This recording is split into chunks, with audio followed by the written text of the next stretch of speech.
Thank you, Madam Chair. Mr. Chu, as I'm sure you know, this hearing is part of an ongoing effort by our committee to examine data security and other concerns with social media companies broadly. And I have to tell you, I came to this hearing interested to hear the actions that TikTok is taking to combat misinformation, protect our young people, and ensure our national security. But I've not been reassured by anything you've said so far. And I think, quite frankly, your testimony has raised more questions for me than answers. As some of my colleagues already noted, platforms like TikTok can easily manipulate and undermine user autonomy with addictive features, invasive data collection practices, and disseminating misinformation and disinformation. That's why I will be reintroducing the Detour Act to mitigate this harm. Mr. Chu, yes or no, would you oppose legislation that banned the use of intentionally manipulative design techniques that trick users into giving up their personal information? In principle, it's just a yes or no. In principle, I agree that that kind of practices is not. And can TikTok users opt out of targeted ads? Yes or no? At this moment in time, we believe that this is a very important part of the experience. Yes or no? Time is ticking. It is an important part of the experience. Even if someone wants targeted ads, do you give a user a clear opportunity to prevent TikTok from using tools like pixels to collect their data and track them off of the TikTok platform? We give our users a lot of tools to control their privacy settings on our app. And by the way, if you're below 16, it's private by default. So you cannot even go viral. In August of 2022, response to a letter I wrote to your company on abortion misinformation, TikTok asserted several actions to address abortion misinformation. In light of recent attacks on safe and effective medication abortion, I'm remained worried by this misinformation. And following on Ms. DeGette's questioning, how many posts did you actually take down that contained abortion misinformation?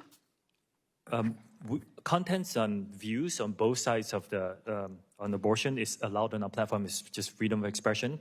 If it's dangerous misinformation, we rely on third-party experts to help us identify and remove them. I can get back to you on specifics. Yes, please get back with us on the specifics. Mr. Chu, in your testimony, you indicated TikTok has taken several steps to implement Project Texas. You've said you've spent, in your testimony, $1.5 billion. You've hired 1,500 full-time employees. Can I ask for some specifics about the implementation? This $1.5 billion, what was it used for? The employees, were they people that you already had that you just transferred over? And what types of roles will they have? Oh, okay.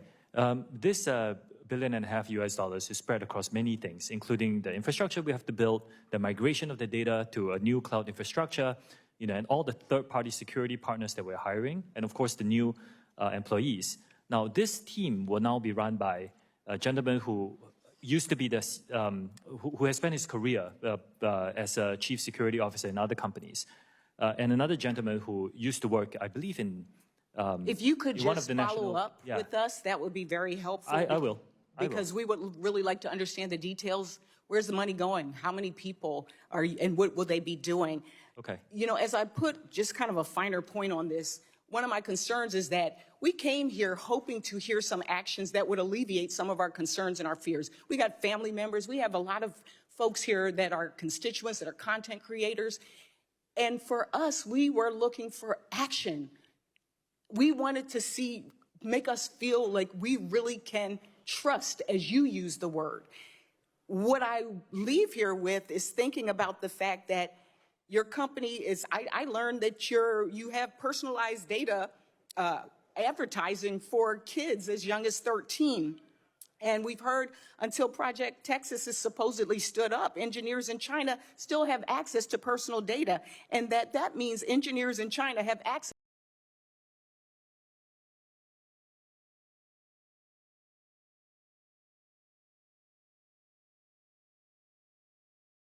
to personal data of 13-year-olds in the United States. And I think that really summarizes why you see so much bipartisan consensus and concern about your company. And I imagine that it's not going away anytime soon. Thank you, Madam Chair, and I yield back.